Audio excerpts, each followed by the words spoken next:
일제강점기 강제동원 문제에 대한 정부의 해법에 대해서 윤석열 대통령은 한일 양국의 공동 이익과 미래 발전에 부합하는 것이라고 강조했지만 제3자 변제 방식에 대한 강제동원 피해자들의 반발은 계속되고 있습니다. 피해자들을 지원해온 김영환 민족문제연구소 대외협력실장 나오셨습니다. 안녕하십니까? 네, 안녕하십니까? 네.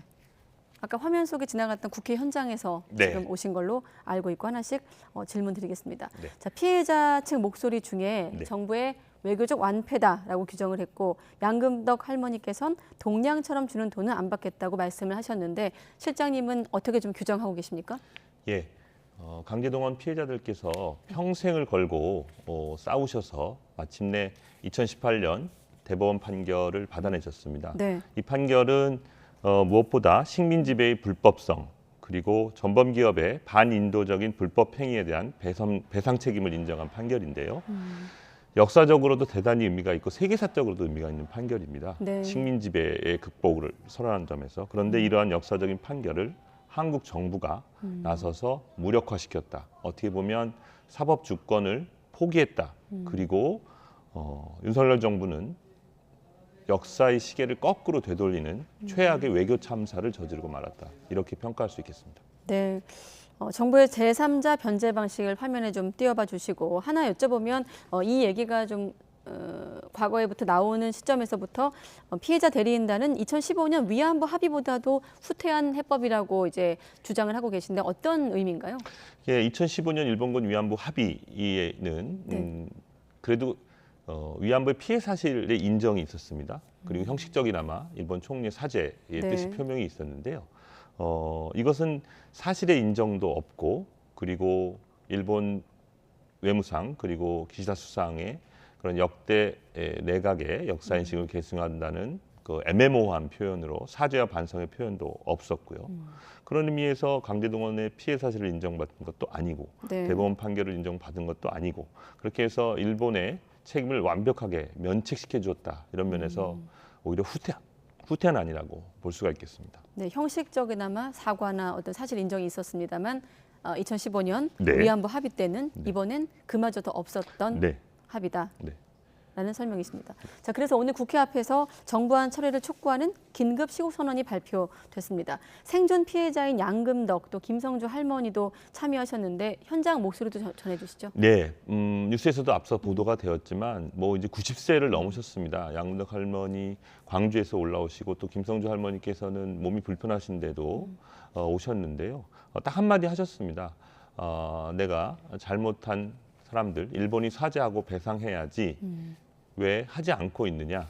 그리고 양금덕 할머니께서는 윤석열 대통령한테 편지도 쓰고 네. 당신이 요구했는데 어느 나라 대통령이냐라고까지 말씀을 하셨습니다. 네. 예, 그러니까 할머니들께서는 사죄와 배상이라고 하는 것을 명확하게 밝히시고 현재 정부 안에 동의할 수 없다는 입장을 밝히셨습니다. 노고를 이끌고 저렇게 자신의 피해 사실을 계속해서 말씀하셔야 되는 상황이 너무나 안타깝습니다. 네, 알겠습니다. 네. 사실 오늘 실장님을 모시고는 앞으로 어떻게 될 것인가에 대한 의문에 대한 지금 질문을 드릴 텐데 네. 이번 해법에 대한 어떤 전반적인 피해자분들의 입장을 말씀하셨는데 제가 아까 합의라는 표현을 썼는데 합의가 아니라 정부가 해법을 내놓은 거죠. 발표죠. 네, 발표죠. 일방적인 발표죠. 예. 네, 제가 정정을 하겠습니다. 네. 여기에 대해서 강제동원 배상 해법과 관련해 오늘 대통령도 입장을 밝혔습니다. 그동안의 정부의 어떤 노력을 강조했는데 어떻게 들으셨습니까? 대통령의 설명에 대해서? 예, 대통령께서 말씀하신 그런 배상이라는 표현이 일단은 잘못되었고요. 예. 1974년 그리고 2007년에 특별법을 제정해서 들인 돈이라고 하는 것은 위로금입니다. 1965년 한일 청구권 협정을 네. 통해서 받은 청구권 자금이 우리나라 경제 건설에 기여했고 피해자들에게는 제대로 지급되지 않았습니다. 그런 부분에 관해서 한국 정부가 책임을 인정하고 돌아가신 분에게는 2007년의 경우에 2천만 원 그리고 생존자의 경우에는 1년에 80만 원 정도의 의료지원금을 드리고 있는데요. 네. 이건 그분들이 당연히 받아야 되는 권리이고요. 그리고 이번에 대법원 판결이라고 하는 것은 이러한 그런 불법 행위에 대한 반인도적 불법 행위에 대한 정신적인 위자료입니다. 네. 그렇기 때문에 완전히 성격이 다르죠. 그러니까 정부가 지금까지 피해자들에게 드린 돈은 배상은 아니고요.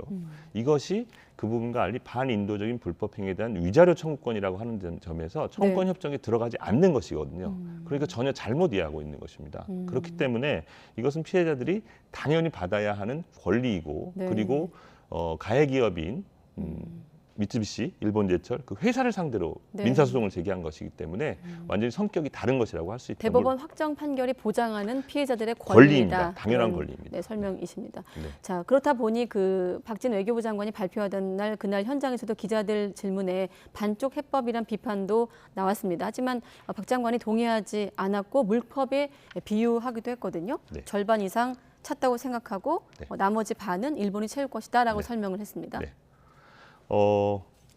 계속해서 한국 정부는 이 판결에 이행을 하지 않고 있는 일본 정부와 그다음에 일본 정부가 가해기업, 전범기업의 판결 이행을 가로막고 있거든요. 근데 일본 기업의 책임을 이행하지 않고 있는 점을 비판하기보다는 네.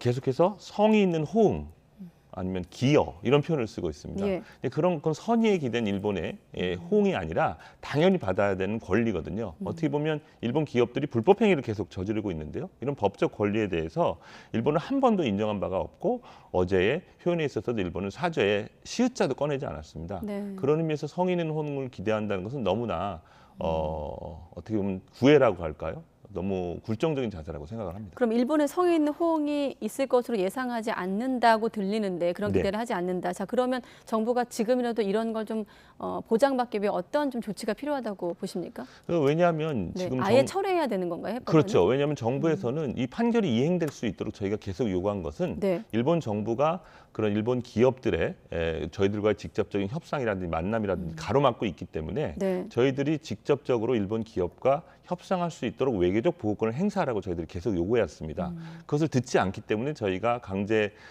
집행이라는 현금화 절차에 들어간 것이고요. 그러면 일본 기업이 따르지 않기 때문에 현금화를 진행하면 되는 거거든요. 근데 그것은 절대로 막아야 한다는 원칙하에서 계속적으로 이 해법을 밀어붙여 왔고 그것이 어제의 해법으로 나타났다고 생각을 네. 합니다. 지금 실장님께서 밀어붙였다는 표현을 쓰셨는데 네. 정부에선 박진 장관 같은 경우는 네. 피해자 및 유족과 직접적으로 또 간접적으로 소통을 했다고 했거든요. 네. 뭐 그동안 민관 협의회가 있었다고 저희도 여러 번 보도를 했는데 그 과정으로 한번 네. 소개를 해주시죠. 예, 민간협의회 정부에서 주최를 했고 3건의 소송 가운데 미쓰비시 근로정대 소송의 대리인 지원단은 참여하지 않았고 일본제철 미쓰비시 히로시마 소송 대리인 변호단 지원단 저도 참여를 했습니다. 네. 4차례 열렸는데요.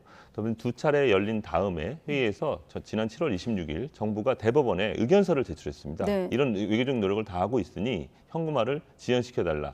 사실상 이 피해자들의 그 권리 실현을 막은 거거든요. 그런데 이 의견서를 제출한 것은 박근혜 양승태 네. 사법농단 당시에 양승태 대법원이 만들어놓은 변칙적인 규칙입니다. 불법 행위에서 그것을 또 활용해서 현금화를 가로막은 것입니다. 그래서 저희들은 거기서 이탈을 했거든요. 네. 그리고 그 뒤에 의견 수렴이라고 한다면 지금 장관님께서 이춘식 할아버지, 양릉 네. 할머니 만나셨습니다. 양릉 할머니 분명하게 편지 써서 밝히셨습니다. 일본한테 사죄, 배상 받겠다. 그럼 수렴을 했으면 의견 수렴이면 정책에 반영을 해야 되지 않습니까? 하나도 반영되지 않았습니다. 요식적인 절차였습니다. 국회 토론회 2시간 만에 끝났습니다. 그리고 일방적으로 지난 28일에 피해자들이 집단 면담을 했는데요. 정부가 이렇게 하겠다 설명에 그쳤습니다. 그리고 앞으로 노력하겠다 했습니다. 그리고 일주일 지나서 발표해버렸습니다. 그러니까 어떻게 보면 계속해서 일본 정부한테 숙제 검사 받는 모양으로 피해자들 만나고 있다. 의견 수렴했다라고 하는 것. 이것은 아마 2015년 일본군 위안부 합의의 비판을 의식한 것이라고 할 수 있는데요. 내용적으로는 실질적으로 피해자들의 의견을 수렴했나. 지금 3분의 생존자가 제일 네. 고령이신데요.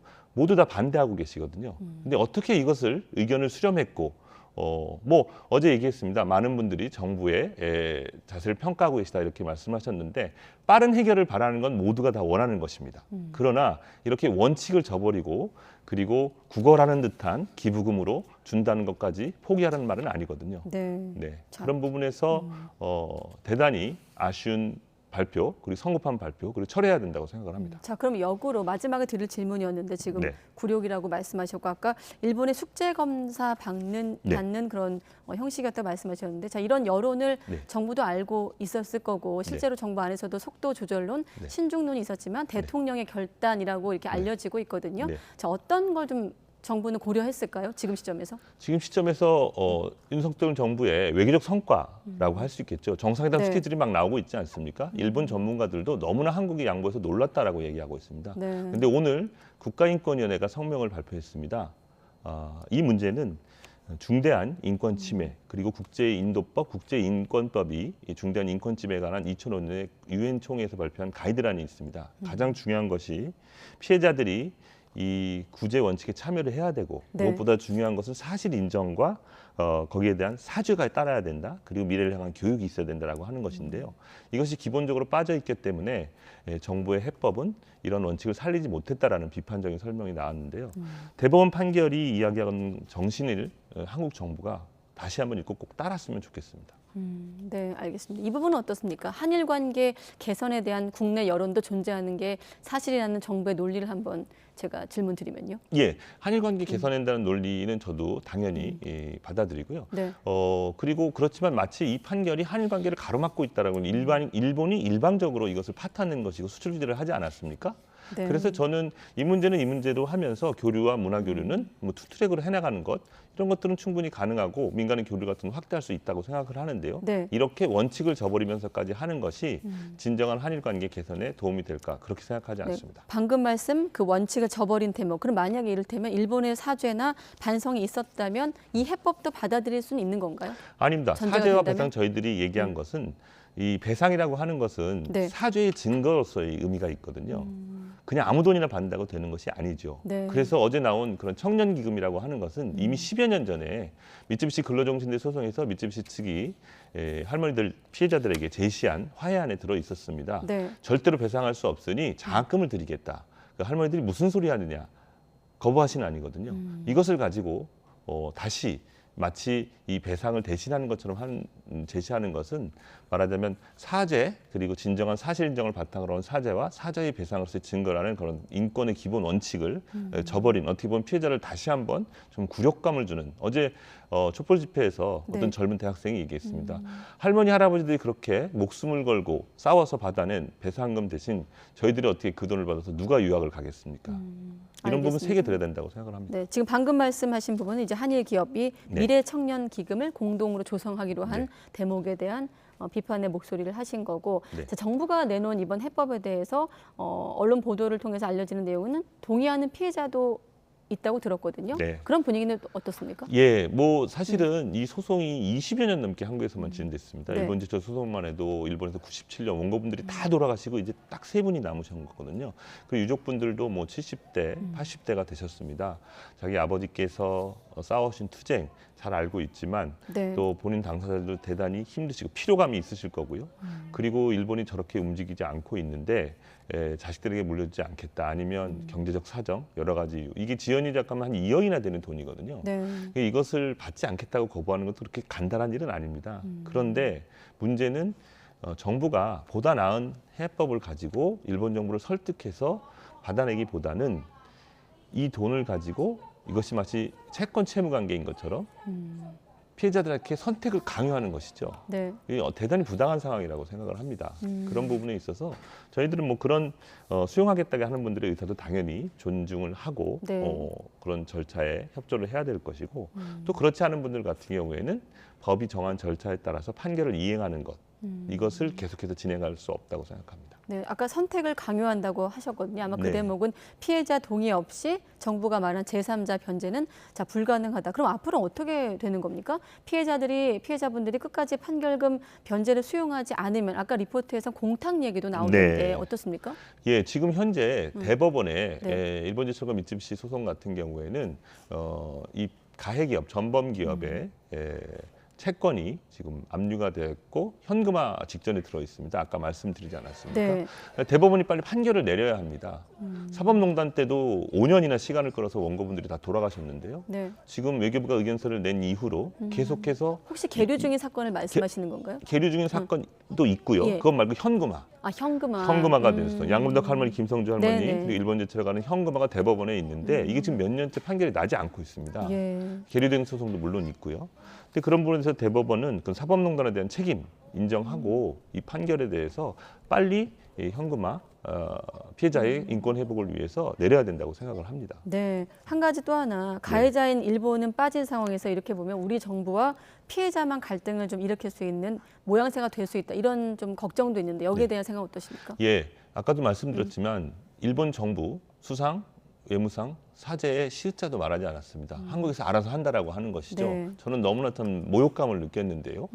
어떻게 보면 이것은 과거를 청산하는 것이 아니라 피해자를 청산하는 과정이 되고 말았습니다. 네. 한국 정부를 상대로, 일본 기업을 상대로 평생을 싸운 이 피해자분들이 한국 정부를 상대로 싸워야 하는 정말 비극적인 상황이 되었는데요. 네. 이런 부분에 대해서 저희들은 이건 결국은 피해자 개인의 권리인데요. 65년 한일 청구권 협정이 무시한 그리고 버려온, 무시해온 피해자들이 인권 회복을 위해서 여기까지 왔습니다. 2018년에. 네. 그것이 다시 되돌리는 것인데 거기에 대해서는 계속해서 이분들의 권리 회복을 위해서 끝까지 싸울 수밖에 없다고 생각합니다. 네, 끝으로 한 가지만 더 질문 드리겠습니다. 네. 아까 뭐 해외 언론, 특히나 이제 미국 언론 보도도 나갔는데 네. 미국의 스탠퍼드 교수가 네. 정치적으로 매우 취약한 타협안이라면서 이를 잘 작동하도록 만들 책임은 이제 전적으로 일본에 있다면서 한국은 할 수 있는 한 최대한 어쩌면 그 이상을 했다 이런 평가가 나왔거든요. 덧붙여 정부에 하실 말씀까지 덧붙여 예. 질문 드리겠습니다. 예, 네. 너무나 말하자면 이런 평가가 이야기해 주듯이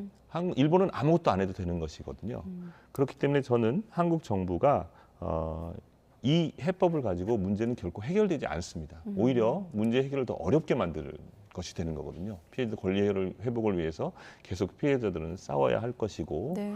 또 그런 의미에서 이것이 저는 역사적인 투쟁이다. 역사적인 소송이다. 그리고 이것이 단순한 채권 채무 관계가 아니라 피해자의 인권의 존엄의 회복을 위한 소송이다라고 하는 것을 한국 정부가 다시 가슴에 새기고 피해자들이 저렇게 이야기하시는 사죄와 배상, 인권의 존엄 회복을 위한 마지막 자신들의 호소라고 하는 것에 귀를 기울였으면 좋겠습니다. 네, 피해자를 청산하는 것이 아니라 과거를 청산해야 한다는 김영환 민족문제연구소 대외협력실장의 말씀까지 들어봤습니다. 고맙습니다. 네, 고맙습니다.